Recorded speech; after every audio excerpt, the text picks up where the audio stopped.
What's up, guys? So today on the podcast we have a fun guest. This is someone I was looking forward to chatting with. He's a fellow YouTuber. And whenever I see these guys pop around the internet, like some of them grab my attention. I'm like, I want to chat with that guy. And I remember seeing his stuff pop up, and I'm like, this dude sounds super interesting, and he was. And so his name's Ramsey Dewey. You may have seen him, floating around on the internet doing some stuff, and we have him on the podcast today. Super interesting guy. So I think if you're a martial arts fan or whatever, you're going to enjoy this one. And it was actually interesting also to hear about things in China. Just hearing a different perspective and things like that. But we'll get to the podcast in just a second. First, big thanks to our sponsors, Charlotte's Web, the CBD of my choice, the CBD Eugene uses. My woman uses it. Half my gym uses it now. We were sitting around in class the other day, and everybody was just talking about like, yeah, I've been using the sleep gummies or the tinctures and everything else. And so, again, I encourage you guys, if you've had that just kind of a gnawing curiosity, you're like, man, I wonder if that stuff would work for me, whatever, give it a try. You can go to their website, charlottesweb.com. Promo code is Jiu-Jitsu, save 15% on the order. Again, if you have any questions because it's made from hemp, but I know that in some places, depending on the type of test that you do, it could still pop hot for something. So again, if you have questions about the testing, look on their website and go through the literature there. But again, it's something that it's become a part of my routine. And I was talking to someone the other day about it, and I told him that when I go off of it, because I do, I want to feel the contrast. I get back on it because I enjoy the way that I feel, especially with my sleep and everything feels when I use it. And his question was like, man, do you think you're getting addicted? And I was like, no, it's not addicted. I guess you could maybe consider it addiction. It's almost like food. Like if you eat like crap all the time, you don't know how like crappy you feel. And then you get some good food in, you're like, man, I feel great, right? It's the same thing. I just feel better with it, and I like feeling better. And so it's not something that I'm like I have a chemical dependency on, but it's more something where I just feel like it helps me take my, me as a person, take my game up a little bit. Yeah, levels you up a little bit. Right, exactly. And so I'm like, I like the way that feels, so I use it, and there's no bad effects from it, so it's like, why not? Mm-hmm. Again, I just consider just like another, like a good food or a supplement. I take my protein shakes and stuff like that to help me get bigger. I'll take a little CBD to help me rest and relax. CBD. Yeah. And, I don't do this, but Eugene, if you're more on the amped up scale as a person, if you're a little more high strung, which Eugene is. How dare you? No, I don't mean in a bad way. He uses it in the morning. Says it helps kind of chill you out a little bit. Yeah. I like it. Like I said, I enjoy it. I can't, if I use it in the mornings, I'm like just so mellow. Yeah. So I mean, if you want to be mellow, you can do it. But again, check out their products. Again, my sort of encouragement to you is just pick like one of their tinctures or one of their products you want to try it out for a month, see how it goes. If it works for you, great. If it doesn't, then just move on and you can look for other stuff. But if it works for you and it helps you in the way that it's helped me and a lot of other people that I know, then again, it'll be something you'll want to kind of keep in the routine. Another big thanks to our sponsor, Epic Roll, epicrollbjj.com. You can go there, and Matt over there at Epic Roll has an assortment of, gis, rash guards, t-shirts, hats. I was talking on one of the podcasts before, like I don't have a head for hats. I wish I did, because I find hats that I like, but my head's too damn long. And like Matt's got this really cool hat if you're watching it on YouTube, but I can't put it on because it doesn't fit. My ears are low. It's like they're like on my shoulders or something. I wear those like little cabbie hat things. I don't know what that is. Like cab drivers. Oh, you mean like like driving cap? Yeah. That's what I wear. I know what you're talking about. They're awesome. Yeah, I like those. That's the only hat I wear, and I'm like, I'm getting old. I think that's like an old person hat. I'm like, when I wear that hat, I'm like, I'm getting to be. All right, I'm getting old now. I'm wearing normal hats. Man. I turned 36 this year. Yeah, you do. Yeah, I turned 38. Old bastard. 30. I know. It's all right. You old bastard. I know. Like I remember I trained twice in one day. My knees were like hurting. I was like, God, my knees hurt. This is craziness. I slept good that night though. But if you guys want to check out some of his stuff, I'm a big fan of, besides the gis and the rash guards, which everybody has, I'm a big fan of his shirts and the designs on them, just because I think they're kind of cool. And like one of the things that he was talking about on the podcast was like finding someone that wore tap out back in the day, and like all of a sudden you're like best friends. It's kind of like that where when you wear some of the stuff that like the Matt has, like triangle choke or kimura, like these definitions. if someone that does jiu-jitsu sees that, they're going to know instantly what that is. Right. Whereas like it's not something that everybody knows about. And so I kind of I like that kind of being on the inside, you know. So again, if you're looking for some cool clothing that's jiu-jitsu related but doesn't scream like kind of being a turd bag, you know, like check out it's cool stuff. So check it out at epicrollbjj.com. Promo code is jiu-jitsu. Save 15% on the order. And again, big thanks to our sponsor Manscaped. If you're looking for a trimmer, if you're looking for some men's body care products, they've got a lot of cool stuff. They sent us the Perfect Package 3.0, which had the trimmer, and I trim my beard myself. And the trimmer works fine. But my girlfriend, she helps me out with like the areas that I cannot reach, like my back and my shoulders and stuff like that. And she personally likes it more because she doesn't have to worry about cutting me, right? Because I trim like she would trim me with the old, like the big trimmer that I have, and she cut me a couple times. But you know, she didn't mean to. Just she's trying to get to these weird spots or like on the back of my arms and stuff. But all your tapers and all my tufts of fur. But the trimmer that she used from Manscaped, we were in the shower. I mean, again, you can get in the shower, it's waterproof, and you can just use it, whatever, no problem. And I didn't have to worry about it. And I've used it on my beard. You know, if you're traveling, it's much smaller. You can throw it in there. It's recharges from the USB. But yeah, the trimmer's great. I've used their cologne. Their cologne was really nice. I really like the scent of the stuff. So it's become, you know, one of my favorite colognes that I have, which I don't have a ton, but it's good. Yeah. But again, if you guys want to check out any of their stuff, you can go to manscaped.com, use a promo code Jiu-Jitsu20. You'll save 20% on the order. You get free shipping on it, on anything that they have on their website. Again, they've got good products. They've got and I know this doesn't really mean anything to anybody else, but the packaging is really cool. They throw a little stuff in there, and again, check them out. And then, guys, if you want to support the podcast, you can go to the Patreon. You can go to patreon.com/the Jiu-Jitsu podcast, and there's a couple tiers there. I'll let you check them out. One of them involves a live thing that you can hang out with me. One of them is the content that we've been building up for a couple years. And guys, if you'd also like to join the Chew crew and get my almost daily emails, you can go to jiujitsu.net, and on that website you have there's a little section that says free ebook. Click free ebook. And sign up for the email list. I'll send you 2 ebooks, a video, and along with all that, you know, you'll get my daily email where, I mean, it's everything from training tips to updates on events and products that I have, and even just the inner workings in my head and everything that I'm kind of some philosophical ramblings. And again, if you don't like it, or if you don't want to receive the emails, you can unsubscribe at any time. So with all that said, guys, let's jump into the podcast with Ramsey Dewey.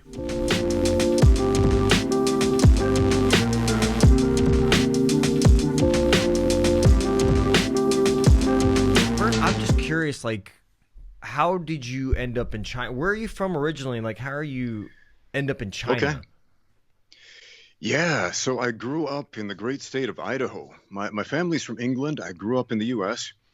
and I went to college in Utah, and I lived in the Salt Lake City area in Utah for a few years after graduating college.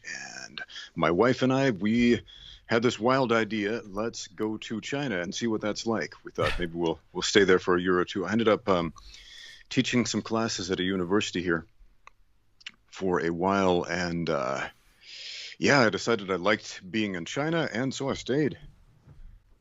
Now, been here for 12 years now. What did you like about China? Because obviously, you know, most Americans haven't been there, and the stuff that they see on TV is clouded with certain, you know, political biases. What did you like about China that you were like, man, I like this. I like this place. I want to stay here. Man, there are a lot of things that I like about China. Like Shanghai in particular, it's a crazy city, man. It's this extremely modern megacity. Like, you can find anything you're looking for here. But more so than that, I think it was the challenge of sharing the idea of a brand new sport that nobody really knew about, which was mixed martial arts at the time. I opened up the second MMA gym in the entire country of China, the publicly available one anyway. The first one in Shanghai about 12 years ago. And it was like pulling teeth trying to get people to come because nobody knew what it was. Nobody knew, like, wow, you know, why is cage fighting a thing? What's grappling? What's jiu-jitsu? Why is that different than, say, boxing? Why should we care? And Man, it's come a very long way since then. So I love the challenge. It's like being on the frontier of combat sports. Okay. And then what was your training background? So like, I know you were talking about college and everything else. What kind of training background did you have before you got there? Okay, before I got to China, I'd fought professionally in mixed martial arts, kickboxing, and Muay Thai. I trained in Jiu-Jitsu for some time, probably about 3 years before coming to China. And my intention, honestly, was to train in Kung Fu when I got to China. I thought, I'll take advantage of this cultural opportunity. I'll do some Sanda, some Kung Fu, something like that. And I quickly learned that China isn't really like that, like it is in the movies. It's not this mecca of Kung Fu. It's not. It's totally not. Like, Kung Fu in China is not what you think.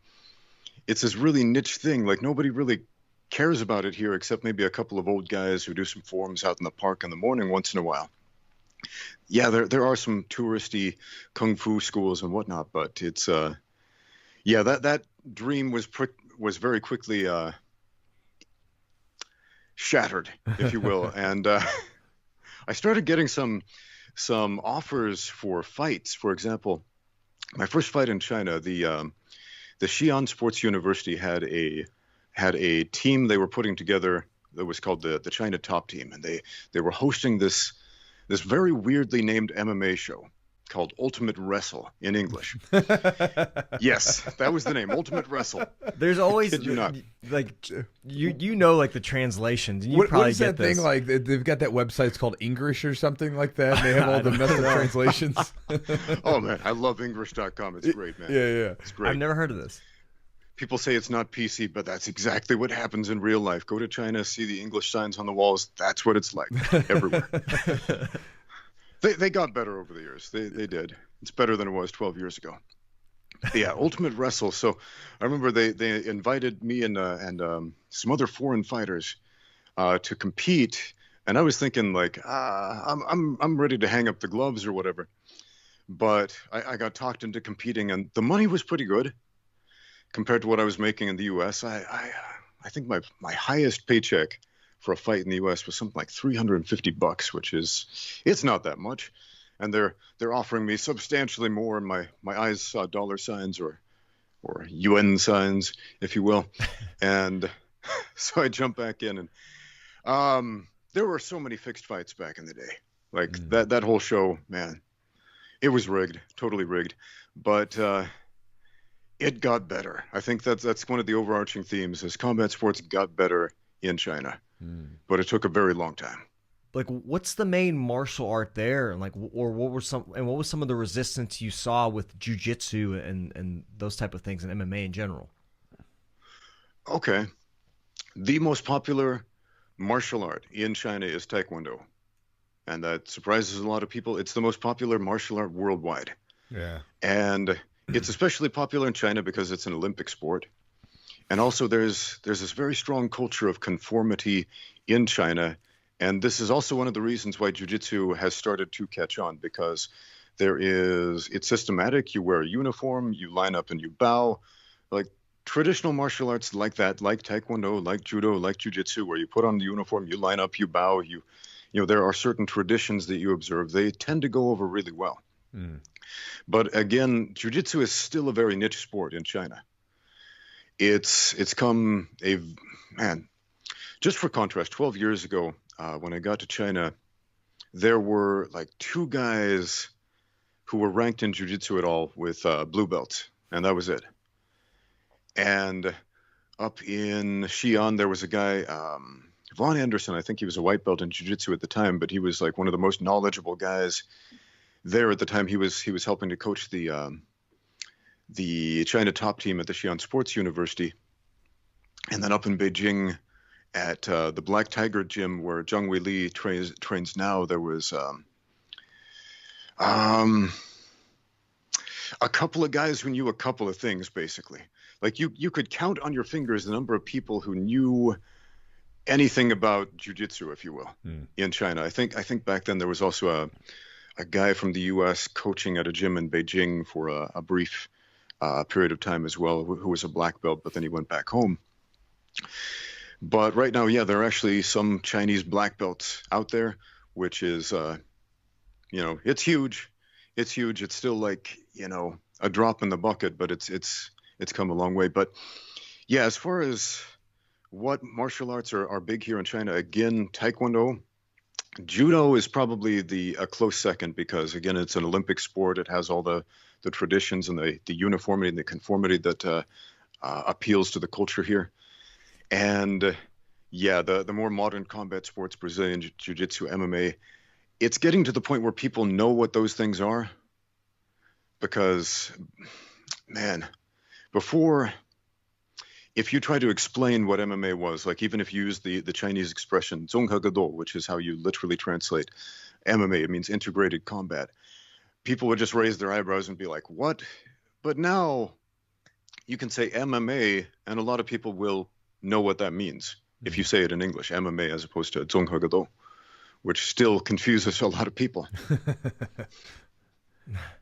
And then, I was when I sort of found you like at one point because your YouTube channel started to grow. And for anyone that's listening, if you haven't watched him, he has a really popular YouTube channel on YouTube.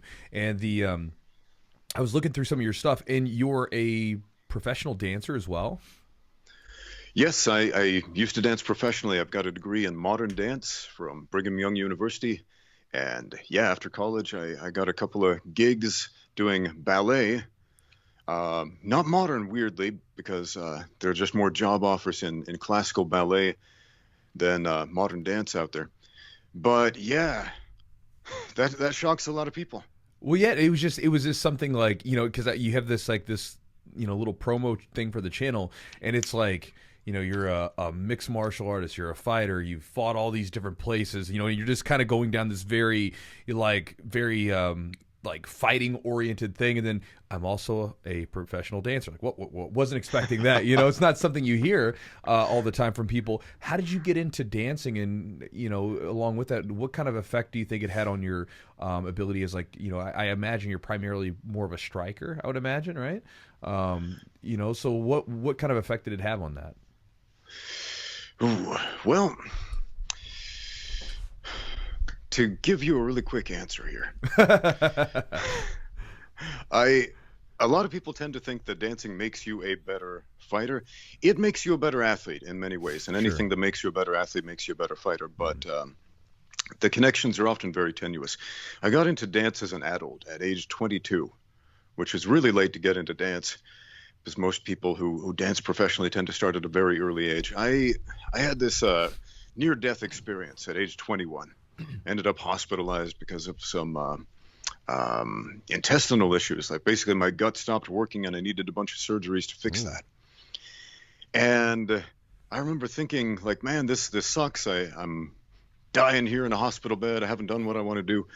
And I was just laid out, unable to do anything physical for months. Lost like half my body weight. It was terrible.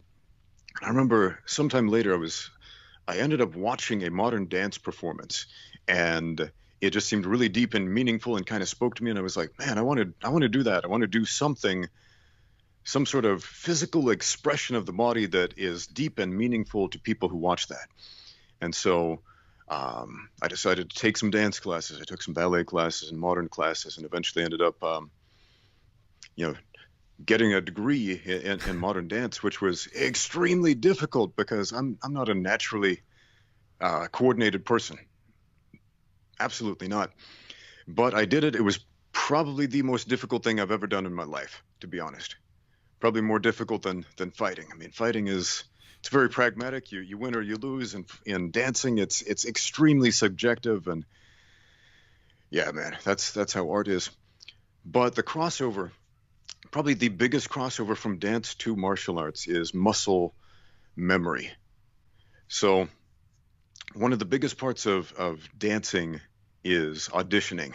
And when you audition for something, they'll show you a movement phrase, fairly complex movement phrase, could be up to a minute long. And you have a very short time to memorize that and to improve upon it and to impress people with it. And I mean, think about that for a minute. Somebody shows you a complex piece of choreography once, maybe twice, and then you're supposed to do it. I remember going to an audition for the first time and just absolutely failing, because that's extremely difficult to do. But the skill set of being able to see something and then basically be a muscle mimic and then do that thing and understand it at a fairly deep level, that's that was huge as far as learning martial arts and gaining mastery over martial arts concepts goes. Just having a lot of you had a better understanding of control over your body and how your body moves, and also how to learn kinesthetically through movement, watching movement, and repeating it and showing it through your own kind of body's expression. I guess that's a extremely useful skill. Like if you're looking at a certain combination, in kickboxing or Muay Thai, or a movement in Jiu-Jitsu. I mean, your ability to pick up or learn is probably advanced in that capacity. Yeah, absolutely. I'm sure you guys have had the experience. You're training a new student, showing them a move, and you're like, any questions, guys? And there's always that guy like, can I see that again? I've been that guy. I was that guy for so many times in dance, to the point where it just annoyed other people. But yeah, that's a skill set that's definitely made learning martial arts easier. Can you, I'm really curious though, like as far as your illness and like your recovery, what was that like for you? Like, I mean, being a young person, in your early 20s, feeling like you have your whole life ahead of you, you have this thing, this terrible thing happen, or your body starts to kind of shut down. Can you tell us a little bit about kind of what that experience was like, and then how you recovered, how you got your strength back, and then your body back to where you could do these things like dance and martial arts? Man, that was a long process. I went from basically 200 pounds fairly lean to about 90 pounds like a skeleton. 90 pounds? 90 pounds, wow. Yes. And I clawed my way back up. It was very difficult. Like I would eat anything and just throw it back up again. And what illness was it? Well, it was surgical complications from a ruptured appendix. Oh, wow. So I had appendicitis. My appendix ruptured. I had surgical complications. Basically, my intestines fused together with scar tissue. And so it caused bowel obstructions. Yeah. And this happened multiple times. Like I ended up getting like 3 or 4 surgeries. I don't remember. It was either 3 or 4. It just happened so often. So I spent the better part of 2 years in and out of the hospital. And every time this happened, it was just absolutely crushing and depressing. Just thinking all that work, everything I tried for, all that recovery I went through for nothing. But I don't know, there was just like a little voice inside of me saying, I have to keep going. I can't quit. It's not okay to quit, essentially. And yeah, it's funny that you mentioned that, because at that time I remember feeling like I could just die now. And that would be easier than fighting through this again. And I think that was an experience that ultimately helped me become stronger mentally, because we, especially as a fighter, we all have these moments where we're getting outworked, not out techniqued, but outworked, and it's very difficult, and the body just wants to quit because it's hard. But again, there's that little voice inside of you that says, don't quit, no matter what, don't quit. Which, it's not the same as tapping out. Obviously, you got to tap out at some time or another. But sure, yeah. But when you're being worked, you're right. It's like for me, I always think of it. It reminds me of almost like those old Looney Tune cartoons where you'd have the 2 guys sitting on your shoulder. There's the one guy that's like, hey, like take the easy road, just give up or whatever. And then there's the other guy that tells you to push through. But, going through the near death, I had something that wasn't nearly as bad. I had a scary experience where I thought there was something wrong with my heart because of a faulty EKG. But in that moment, like, it's weird because things kind of get put into perspective. Mm-hmm. So, after you got back to, some sense of normalcy, you're able to like get back to eating and everything else. I'm just curious, what was that like for you? Like, did you have any moment where you had some sort of clarity of what was actually important to you through that experience? Yeah, man. I remember before that experience, I had this idea like life is supposed to be like this. You graduate high school, you go to college, you get a job, you move out there in the world and make something of yourself.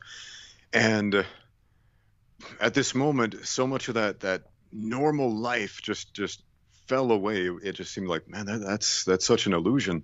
I mean, how am I trying to phrase this? Like, I remember just thinking, like, I have not done the things that I really want to do. Like, I've been focusing on what I feel like I'm supposed to do, as opposed to what I, yeah, exactly, as opposed to what I really want and need to do.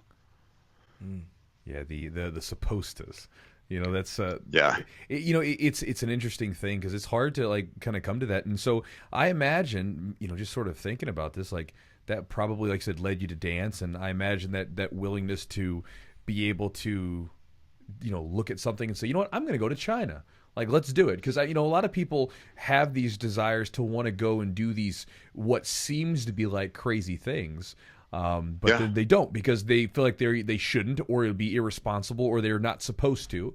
But do you think that like going through that whole experience and being able to have that kind of clarity, do you think it was one of those things that probably led to you sort of getting into dancing, fighting, and just basically, I'm going to go off to a new country and find a way to make it work?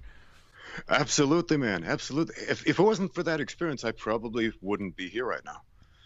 And yeah, it's funny you say that because the average person, you're not supposed to go to China and open up an MMA gym in a country where nobody knows what MMA is. You're not supposed to do those things. You're not supposed to go out there and learn martial arts, and you're not supposed to get a black belt. You're not supposed to do these things. These are things that you do because you desire them.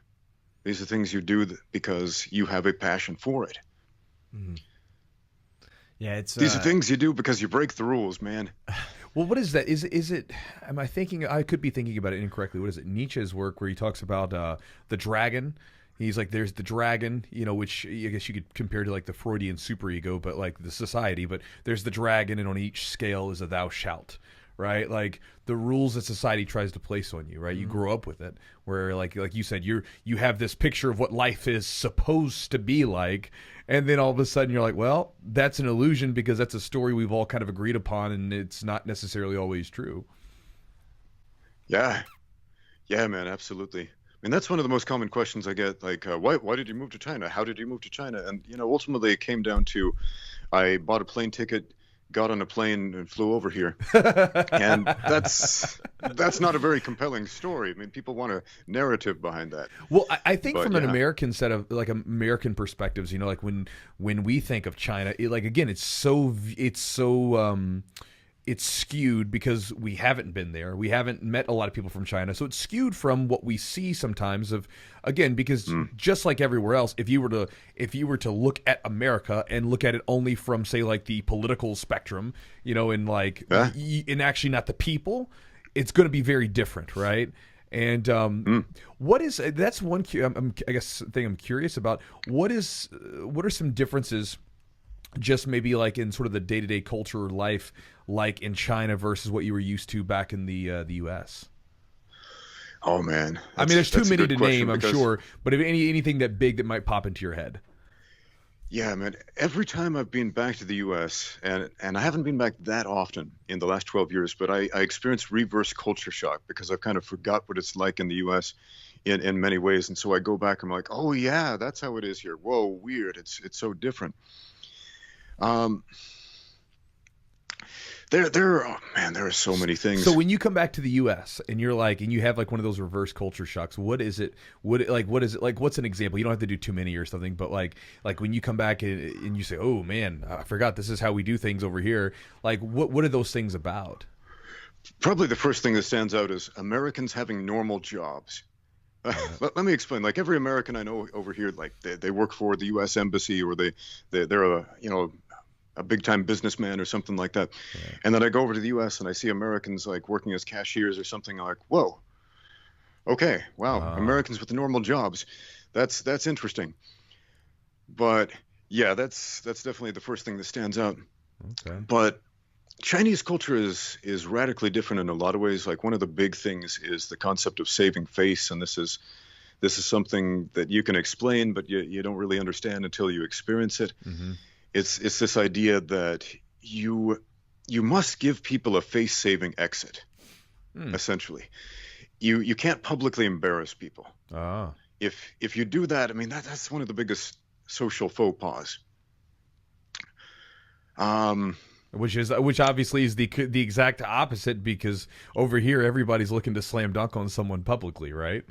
You know. Oh yes, man. It's not really something that happens over here. I think that's one of the reasons why Xu Xiaodong, for example, you probably heard of him, made such a big splash over here, because he beat up that fake Tai Chi guy, right? And not just publicly embarrassed him, but he made a big spectacle of modern martial arts versus Chinese kung fu, right? And essentially publicly embarrassed a lot of people, and so that's not just within a martial arts clique. That's essentially spitting in the face of hundreds of years of Chinese culture, if not more. So yeah, I heard there were a lot of people that were incredibly angry about that. Yeah, it's not something the average Chinese person even knows or cares about, but in the martial arts community, everybody's aware of this story.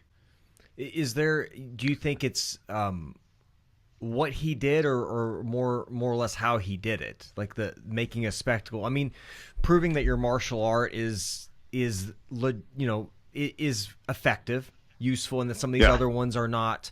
A lot of us, I don't know if you ever follow McDojo Life, you see a lot of these fake martial artists, quote unquote, or these no touch knockouts and stuff, and there's a lot of negatives that come with that, because you could be endangering people by showing them this thing that probably is not going to work unless the person is highly convinced. So absolutely. What I'm saying is, like, what he did, I don't have a problem with what he did, but I guess according to Chinese culture, the way that it was presented was not the best. Why are you laughing? I can't stop laughing because you said McDojo, and I for some reason that guy who he was talking. It was the guy that was talking about he called it the dim mock or whatever, and he's like, these secrets have never been shown before, but you can get it on this 4 DVD set. It just popped in my head, and just sorry, I totally got distracted. Yeah, it's all right. All right. Anyway, I had a conversation with a guy online who was offering me some secret knowledge like that. Only I don't know how many easy payments of $29.95 it was, but yeah, he wanted some of this. But yeah, it was definitely the way that Xu Xiaodong went through with that. I mean, when was it? Like 11 years ago or so. There was this Chinese kung fu guy, very traditional kung fu guy, came to my gym, and he wanted to fight. He wanted a public fight against one of the fighters who trained at my gym, and he wanted this kung fu versus this foreign MMA thing, exhibition type of thing, and it could have very easily turned into what happened to Xu Xiaodong. But what actually happened, my fighter, he went in there and beat up this Chinese kung fu guy, beat him up pretty badly, actually. And then afterwards, my fighter goes to the center of the cage and holds up the guy's hand, gives him props for stepping in the ring, putting it on the line, essentially putting his reputation on the line, showed sportsmanship. And everybody was happy about that. And we all ended up being friends afterwards, shook hands. He would come and train with us after that, and it was pretty awesome. And I'm not saying that's what Xu Xiaodong should have done, because if he did that, nobody would have paid attention to it. And maybe it's a good thing that people paid attention, because maybe it's the wake up call that people need. Because UFC 1 never happened in China, like it never happened, and that's one of the reasons why MMA was so hard to sell when it first came here. That's one of the reasons why it's such a niche sport. I mean, it exploded in the United States because we saw Royce Gracie choke out some guys who looked big and tough, and we all thought, hey, I want to learn how to do that. That experience never happened in China. The MMA fights that they saw were essentially with the best fighters that they could find, fighting the best fighters that they could find, and there were no styles on display there. It wasn't kung fu versus jiu-jitsu. It was just, here's a different type of fight. And everybody's thinking, why should I care about that? Why is that better than boxing or sanda or judo. Why did they not see that? What was just that was not something that was available to them, or why exactly? Because culturally, and there's certain things are maybe, what you get, what information maybe you get in China may be different, or maybe a certain, limited in certain capacity. So why did, UFC 1 was huge, and I mean, you see the rest of the world exploding with MMA. Why was that not something that China experienced? Well, I mean, the distribution of the early UFCs, I mean, I heard about those because a friend of a friend had some VHS tapes of the pay-per-view that they recorded off of TV and showed them to me, and I was like, what is this stuff? And then when I went to college, like my first Taekwondo class, I took a Taekwondo class at Brigham Young University, and it took place in the wrestling room where Mark Schultz was coaching.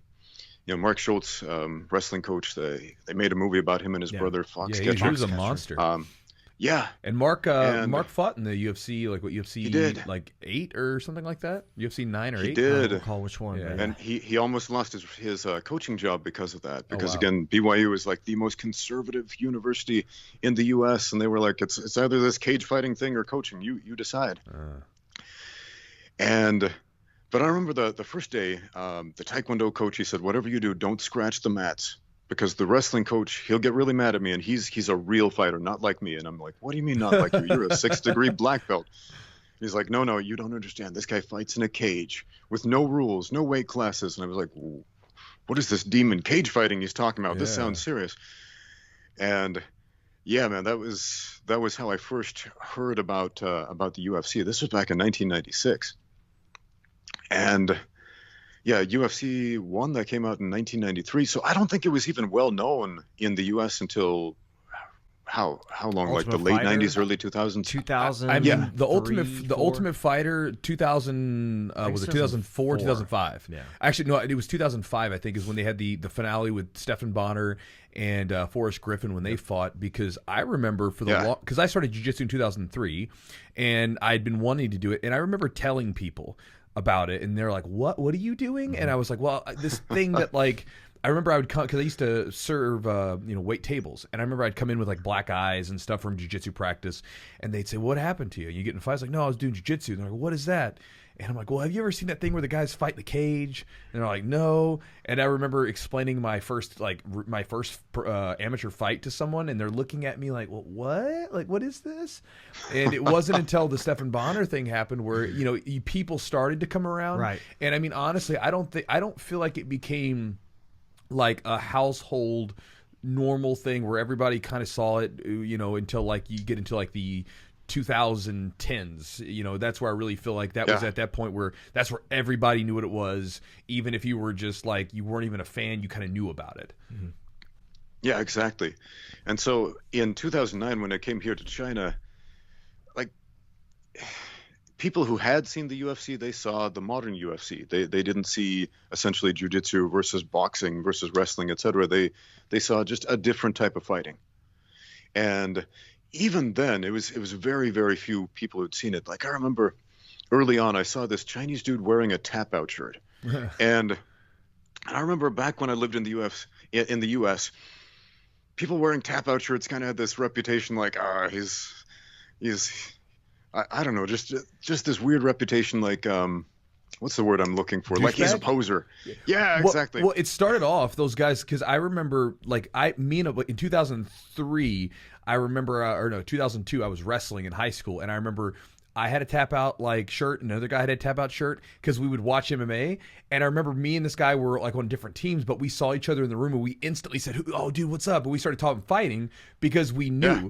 But then once like it got popular in the US, then tap out sort of became like the brand that every guy who just wanted to act like a tough guy would wear. Yes. And then everybody stopped wearing it. Yes, exactly. So that's kind of the mindset I had going into China about the tap-out brand. But when I saw a Chinese guy wearing a tap-out shirt for the first time, my reaction was instantly, I ran up to him and said, "You know what MMA is?" And he was like, "You know what MMA is? I thought I was the only one." And it was like, did we just become best friends? That's awesome. Whoa. It was like me and that other guy in wrestling. We're these two guys, and nobody knows what we're talking about.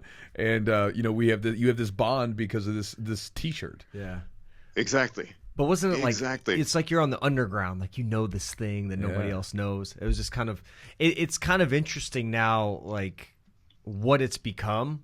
Like everybody knows about it. You can say MMA, and pretty much most people will know what it is. And it was just kind of a cool thing. Like when it first started, you feel like you have this secret knowledge of something that nobody else kind of has an idea about, of how fighting essentially really goes or how it really works out. The little skinny guy with the gi on is going to choke all these big muscly dudes out. It was interesting. Yeah, exactly. Now, I got a question for you. Real quick, how old are you? I'm 42 years old now. 42. You look good 42. I wouldn't have guessed 42.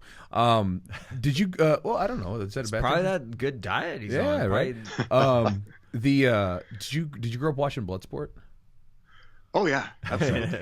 I always ask people, like people that got into martial arts and got into fighting. I always ask them that because that was like that's what got me into martial arts originally. I started watching Bloodsport, and then I remember I did Taekwondo for a couple months, got my yellow belt, and my coach wouldn't let me spar, so I had to quit because I wanted to get ready for the Kumite and spar.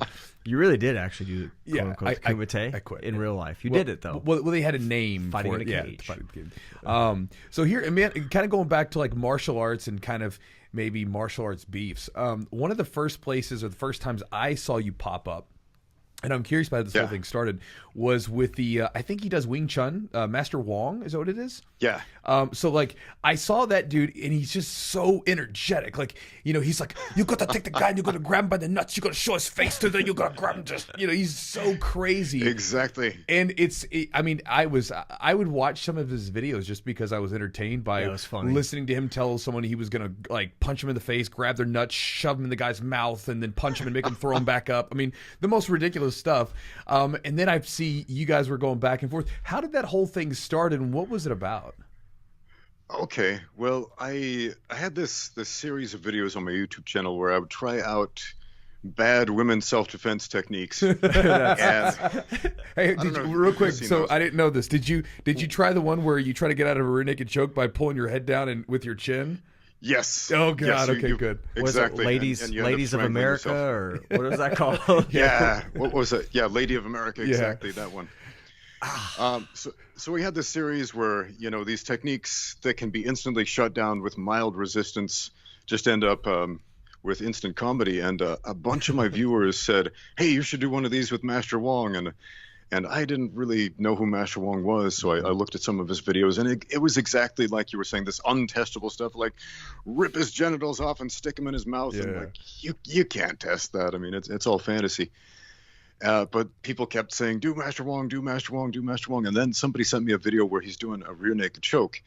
And I watched it, and it linked to another video where he's doing the rear naked choke. And then another one. He ended up doing like 12 videos on the rear naked choke.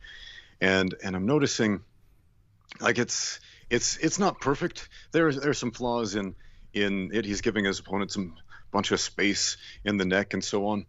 And it wouldn't obstruct the carotid arteries. And I was like, I might as well do this. Why not? And I was expecting maybe a couple hundred people would watch the video and get a laugh out of it. And that wasn't the case. Instead, 1 million people watched the video, and I ended up getting hate mail from all Master Wong's fans. Like, how dare you disrespect Master Wong, you big jerk. Everything he does is perfect. Anyway, that's the story Ramsey, in a nutshell. I don't know if I've seen the video. Like, essentially, was he applying the choke to someone? They were getting out? What exactly was the video?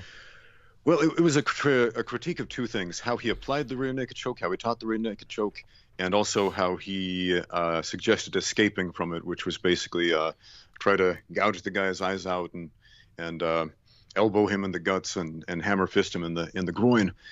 And so the idea was show both of those things, test both of those things, see if you can choke a guy out before he can poke your eyes out, whatnot. See if a guy can elbow you in the guts and make him let you go before you can choke him out. And then just pointing out some of the technical aspects of how to apply a rear naked choke correctly and take away all the space on the neck. Mm-hmm. Because Master Wong was doing that thing where he's got like the hand on top of the head, and he's got like like a mile of wrestling space right sleeper there. hold. Yeah. Yes. Exactly. Yeah. Exactly. And yeah. So, what did you actually get into any discussion with him? Like, did you guys have a conversation, or how did that? We did never this had a beef conversation. happen, I guess. Well, he made a video response to it. I was not expecting that, but he made a video response where he shouts angrily into a camera while throttling his assistant with a badly done rear naked choke for like 20 minutes. And yeah, that was kind of disconcerting to see for a couple of reasons, because I wondered if Master Wong was simply a character actor, like putting on this character. Mm-hmm. Like, is he just like pretending? Is he just acting? But when he made this very impassioned, angry response video, I was thinking, yeah, wow, it's really not an act. Like, this is really him. Mm-hmm. That's so fascinating. Yeah, it's interesting, that because you were talking about the like the squad from the other team came over on your channel and like saying nasty stuff.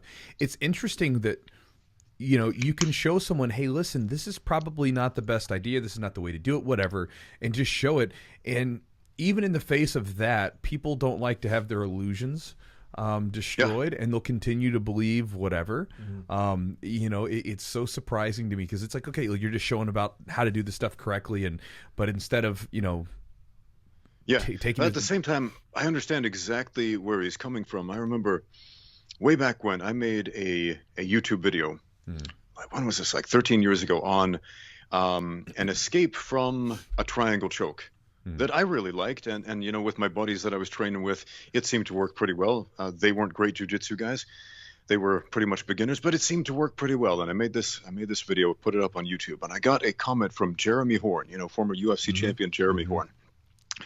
And he pointed out the flaws in it. He said, this is not a good technique. You're going to get somebody hurt teaching this. You should do this and this and this instead. He gave me some very constructive but firm criticism. And my gut wrench reaction was, stupid Jeremy Horn telling me what to do. But then, because I knew who he was, because I respected this man, I was like, oh, okay. You got to tame that urge to lash back and say, okay, I can learn something from this guy. He is giving me constructive criticism. Yes, it's a blow to my ego, but I need to take a step back and learn a lesson from this. And yeah, but if some random guy, in my case, I'm some random guy that nobody really knew of at the time, telling Master Wong, who's this very successful martial arts YouTuber, yeah, that's not going to go over well. Mm. Well, yeah, they have this image of him that, like, they look up to him. I mean, essentially, he's got all these followers for a reason, because of what people think maybe he's entertaining for some of us. And then for others, he's someone that maybe shows techniques that they think are useful. So it's like, it's just like, hey, you're doing this martial art and it's not effective. And you're almost questioning their legitimacy. You're not, but you are, like, the technique. And like you said, you may have showed a technique that you thought was effective. Somebody gave you criticism in a way that you used in a positive way, something you could learn from, probably better yourself and provide better maybe instruction down the line. Yeah. So I think just how you take it, but I guess like it not being an attack. I think when you look up at somebody, like if somebody like Chewy's my coach, and if somebody like says something about Chewy, I would get defensive, but like I also you'll get more defensive than I get defensive. I would, yeah, because I don't. Most of the time, I don't really care, and you'll get more hype than I do. No, because it bugs me, because I know him as a person, as a human, as an instructor, and I believe in what he does. And that's why he's my coach. If I didn't feel that way, then I wouldn't be here, kind of thing. So I think I can see why people kind of take that personally in a way. But and turning around for you, how did you take that experience from Jeremy Horn? Did you make another video correcting it? What did you do, and how did you accept that feedback, from Jeremy Horn? I took that video down. I started making a much more concerted effort to study the triangle choke, escapes from the triangle choke. I made a much more concerted effort to be more serious about jiu-jitsu. Like back then, it was basically me and some friends trying to figure stuff out on our own. And man, that is the long road. That is the long road to try to get there. Man, trial and error, it can teach you a lot, but it takes a very long time to get there. It's so much easier when you have a good coach who's been there before, who can point it out right away and say, do this as opposed to that. So, man, that was very much a turning point for me as a student of jiu-jitsu. How did you take your training more seriously? Did you go seek out instructors? Did you travel, based on you being in China, not having as much, as higher level training partners and instructors there? What did you do to improve your jiu-jitsu? Oh man, in China, like how did I go about training jiu-jitsu in China? Man, that's a good question. I've trained jiu-jitsu in China almost every day for the last 12 years. And, sometimes, occasionally, I had the opportunity to train with some very good people who would come and visit. But most of the time, it was brand new people who are learning jiu-jitsu for the first time. So that has been the bulk of my training partners. And so I've had to get really creative about the way I train. And I think, everybody needs three types of training partners. I always tell people this. You need people who can smash you, that you can learn from. You need people at your same level who can challenge you, but you have the potential to overcome. And you need people that you can smash, basically. I'm not telling you to hurt people, but people that you can easily beat, people you can play with. And that's one of the most important type of training partners, people that you can essentially experiment with, people you're not afraid to try new techniques with. So that's been very valuable to me. It's very important to give yourself limitations, man. This is one of the most important lessons I've learned training with training partners of limited experience over the years. Give yourself limitations. For example, start in the most difficult positions. That's an easy one. What else? Man, there are so many different drills and sequences and so on that I've used over the years. Some with a great deal of success and a lot that I've thrown in the garbage. But yeah. Fortunately, the situation's a lot better right now. I'm training jiu-jitsu with a black belt from Brazil, and that's going really well. And yeah. Nice. How's your gym doing right now? Because I know you said you've been around there doing this stuff for 12 years. How's everything going right now? Or I guess we could maybe frame it in a couple different ways. How was it going? And then how's things going right now with the nature of the sort of the illness and stuff that's floating around the earth? Yeah. Okay. So it seemed like there was a pretty steady up and up as far as combat sports gyms were going in Shanghai and China in general. Then the COVID-19 situation hit the world. It hit China pretty hard at first, but then the entire country went on this unprecedented lockdown. Every single city in the country was locked down everywhere. Like, I don't even know how to explain the immensity of this. Everything was shut down for about 3.5 months. And after that, everything opened up again. And so it's a very different situation than much of the rest of the world where, it's an ongoing threat in a lot of places, and a lot of people are still on lockdown. I mean, we haven't been on lockdown here in Shanghai since April. So since then, it's been, basically complete freedom for the most part. I mean, there still are certain government restrictions. They for example, have restrictions. Only a certain number of people can frequent a business at a certain amount of time. So I think there's a limit to like 30 people in a gym at a time, something like that. But that's a pretty typical class size anyway. So yeah, is everybody still wearing like masks and stuff, or they have? Yeah, masks are still mandatory in public places. So if you go to a bank, you go to a supermarket, something like that, yeah, you have to wear a mask. Do you feel like life's for the way it was before to now, it seems like it's almost back to normal with just a couple basic small tweaks, wearing masks, because that was not something that you'd see the news. Actually, and people, Chinese people actually wore masks before this whole thing. That's what I was saying. Like it was fairly normal for people to wear masks, either because Shanghai has a lot of pollution, and so people would wear like a pollution mask, and then there were a couple other germ scares way back when, and so people were still wearing masks from that. So it was not uncommon to see Chinese people wearing masks before this. Mm-hmm. So culturally, not a lot's changed. Gotcha. Now, how's the gym doing now that you said you've been out of lockdown and stuff like that? How's things picked back up? So far so good. Fingers crossed.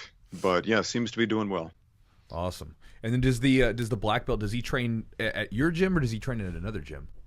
He trains in my gym. He's the head jiu-jitsu coach in my gym. Awesome. How did that whole thing come about?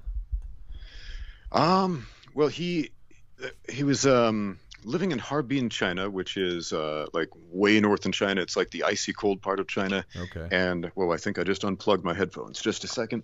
And there we go. He moved to Shanghai, and we sent out a job offer. Hey, we're looking for a jiu-jitsu coach. He was like, okay, let's do it. And yeah, so here we are. Well, that's fantastic for you. You get some good training with the black belt and everything else for you and your students. Yeah. What are you up to now as far as like your martial arts career, your jiu-jitsu? What are you working on now? Are you still planning on fighting anymore? When was the last time you fought? Kind of what are your goals now for the martial arts side of things? Okay, sure. Yeah, my last professional fight was in 2011. I retired because of an injury. I actually had a depressed skull fracture. Like, I don't know if you saw when Cyborg Santos fought Michael Venom Page and got that big dent in his face. Yeah, I had one of those. What happened? And, oh, man. The dude had loaded wraps. It was one punch to my forehead. Loaded wraps? So he had loaded wraps. Like plaster or something, or kinesio tape, like that rock tape, Titan tape. Yeah. Had his hands wrapped with that stuff as opposed to, the regular stuff. One punch, like I had no idea would have that kind of impact. Using stretchy adhesive as opposed to standard sports tape. Yeah, I had no idea. But apparently it does, man. Did he get in trouble for it or not, or?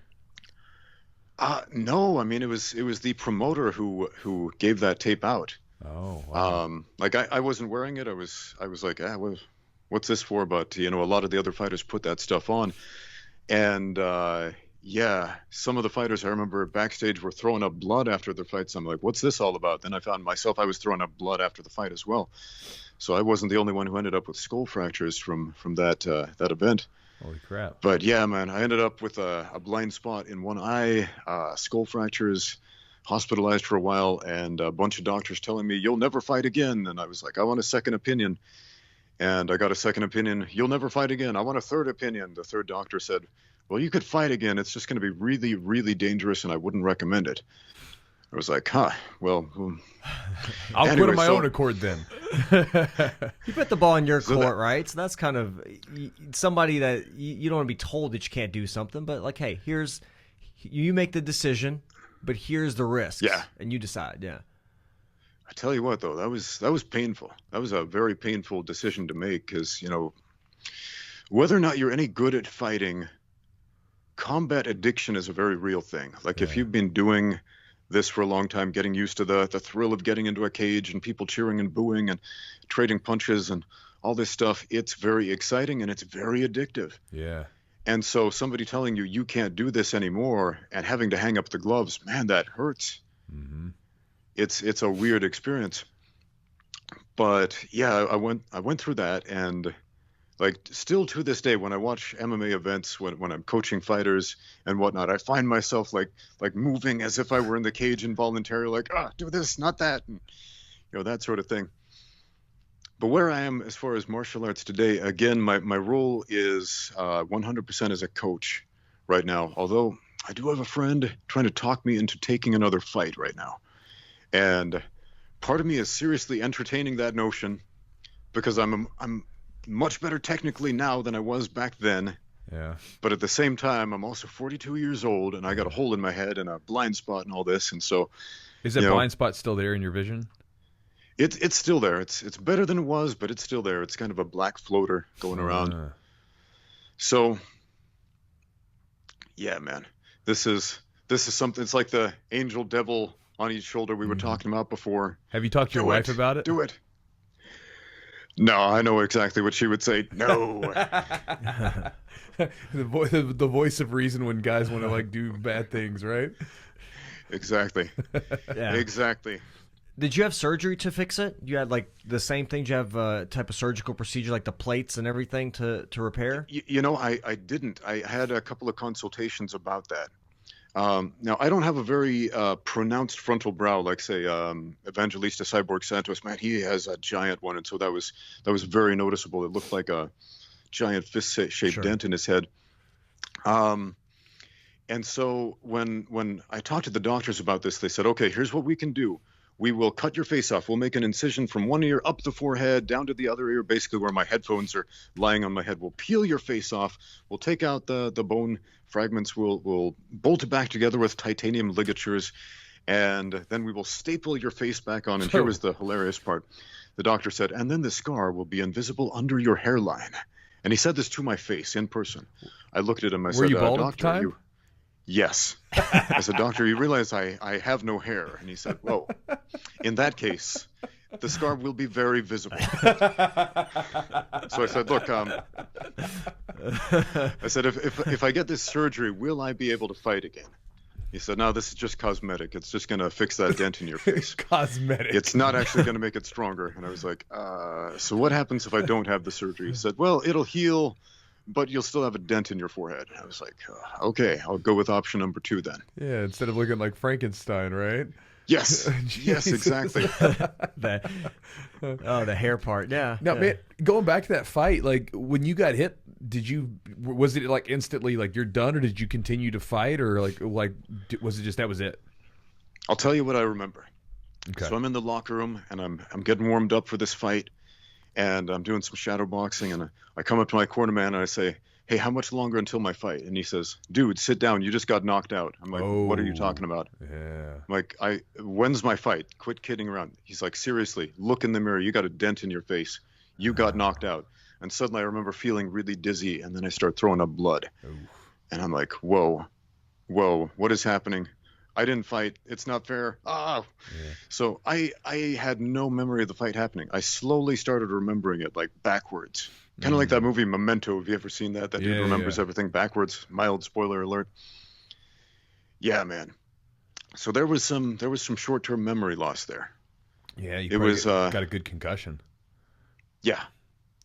Yeah, I had a buddy of mine fought years ago, and I remember he won the fight, but he caught an illegal knee in like the second round. The guy, like, you know, he wasn't expecting it. And if you're not expecting it, it's like if you've ever gone to a jiu-jitsu practice and like someone like barely hits your nose, you're like, oh my God, it hurts. Give me a second. Whereas like if you're in an MMA situation, you know you're going to get hit, so you just kind of deal with it.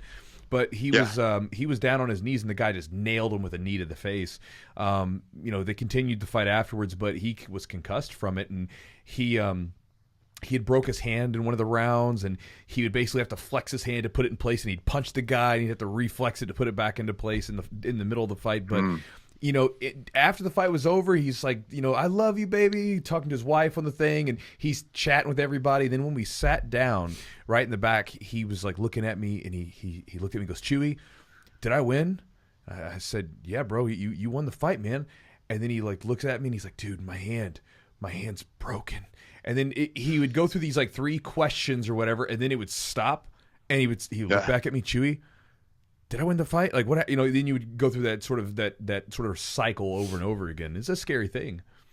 Yeah, man. I accidentally got knocked out while sparring with one of my fighters a couple months ago. And I usually spar at a very, very light pace, like very, very light contact, and that's how I would recommend most people do their striking. You know, basically strike like the Thais do, play in the ring as opposed to fight in the gym. And yeah, man, he just caught me with a head kick, And I went down, and man, I remember everybody kept telling me, you kept asking the same question over and over again. Was it the big guy or the little guy that got me? Because I remember, I was sparring with a big guy and a little guy. It was the little guy. Yeah. But yeah, apparently I asked that like a dozen times. Was it the big guy or the little guy? And no memory of that. So here's a question for you, because thinking about this, right? Like, so, both of us, all three of us, we can sit there and swap these stories about, like, man, I got knocked out, I got my arm wrenched on, I had this surgery. I mean, we have all these stories from this this combat sports that we do, and yet we friggin' love it and we keep doing it. Maybe a question to you as a person that's been involved in martial arts for so long and still is doing it, and is, being a part of that, the coaching to make the next crop better. Why do you think you continue to do it? Why do you think you love it so much? Just that sort of general idea. Like, what is it about it that brings you back? Besides the fact that it's awesome? That's a good question. Like, every now and then I'll start to ask myself, is this because of the sunk cost fallacy? Do I just keep doing this because I've invested all of this time, the majority of my adult life, into doing this stuff? But no, I don't think it is. I think it's just because there are always new frontiers. There are always new challenges. Yeah. Like you asked what I'm doing right now in martial arts some time ago, and one thing that I'm really working very deliberately on right now is trying to get to the point where I don't hate grappling in the gi. Like right now I've got the rank of purple belt in Brazilian Jiu-Jitsu. And, I've trained in the gi basically twice a week for many years because of the contrast. Because, essentially as an MMA coach, if you don't have a certain rank or ability in the sport of Brazilian Jiu-Jitsu, an importantly different sport than mixed martial arts, for whatever reason, people just don't take you very seriously. So I thought, okay, I need to master the gi. I need to master all these grips and stuff. And it's very frustrating. So that's a big challenge I have right now. I've got a friend, my friend Carlos. He's got this death grip with his right hand, and if he gets that right hand on you, you're just done for, basically. So there's always this new challenge, like, how do I stop this grip? Even though, like, these grips aren't relevant to the sport of mixed martial arts specifically, they're so interesting and so fascinating because it is a challenge, and I do kind of hate it, but I love the fact that I kind of hate it, if that makes sense. It's kind of like weightlifting. It's also something I've been getting into over the last 8 years or so. It's something very difficult. It's something that physically hurts. It's something very physically difficult that my body just starts screaming no to. But when I find those things that my body screams no to, I find my will saying, yes, this is what I need to do. This is what's going to push me to the next level. So the fact that there are so many levels to martial arts, not just jiu-jitsu, but all facets of martial arts, is so incredibly compelling to me, that there's always somebody better than you. There's always somebody who can teach you something new. There's always another level to ascend to. Nice, dude. It's a great answer. Yeah. So I was just curious, and as far as the you were talking about the conundrum of, is it just I've put so much into this that I keep doing it?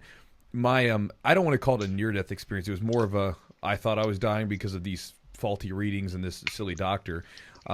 But when I was in that moment, the only thing that I wanted to do was, I was like, all the things that I wanted to do were flashing through my head. One of them was to go train jiu-jitsu, lift some weights, and then it was like to hang out with my lady. Like, those were like the three things that were popping in my head. I'm like, okay, well then I'm on the right path, because that's what, like, I actually want to do. It's not something where, God, I was supposed to go travel to this far off distance. No, I was like, I want to go. I want to go train with my buddies. I want to go lift some weights. I want to go eat some food and hang out with my woman. So, so right yeah, on. It's cool, man. Though, awesome answer. I think it does end up being something that's just kind of ingrained in you as well. Like, it's just part of your lifestyle, part of your daily, your daily thing. It's like, why do we train jiu-jitsu? And for us that have trained, Chewy's trained since what, 03? Well, if you want to get into wrestling back at 2000. So yeah, so grappling, I've trained since 08 or 07, and like after a while, it's just a part of your routine. And it's like when you don't do it, when we were with COVID and we were forced to take time off, it was very much like, what do I do? Like, how do I don't have this interaction. I don't get this energy out the way I'm used to. I don't get this feel good experience of a tough training session. It was just part of like, it's like it takes a piece of your identity away. Kind of, yeah. And it's kind of just something that you're used to doing. Even on the good days and the bad days, you still rather be there on a bad day than not be there at all. And I think for you have put so much time in, but also it's something that like is a portion of who you are now. It's a piece of who you are, and it makes you, it makes you Ramsey, makes you who you are. I mean, man, what else am I supposed to do? Be an accountant? Nothing against accountants, man. I met this dude who was an accountant. He was, I asked him, what's that like, man? Because I'd never really had a conversation with an accountant about accounting, and he was so excited about it. And he starts telling me all about his job and how crunching numbers is the greatest thing in the world. And I was like, wow, this is so cool meeting a guy who is this passionate about his job, like as passionate about his job as I am about mine. Because I meet so many people and they hate their jobs. Yeah. I mean, how many people are there out there who, they did what they were supposed to. They went to college. They got the good job. They got the nice house, they got the car, whatever it was they aspired to, and they hate their lives, and they're just sad and depressed over that. And I met this guy who had a job that he loved. He was doing what he loved, and I was like, man, he's doing it right. And for everybody out there, maybe it's being an accountant, maybe it's being a martial arts instructor, maybe it's being a podcaster, I don't know, but there is so much value in doing what you love, and loving what you do is probably more important. Because a lot of people run out there feeling robbed, like, man, I'm not doing what I love. If you learn to love what you do, like there was a time I hated Jiu-Jitsu. I'll be honest. I hated Jiu-Jitsu because I came from a striking background. And like most people coming from a striking background, Jiu-Jitsu is really uncomfortable. We don't like people grabbing us. Striking is a very resistant movement quality. Grappling is a very indulgent movement quality. They're polar opposites. It's like mixing oil and water. And it took me many years before I started to love Jiu-Jitsu, before I started to love grappling.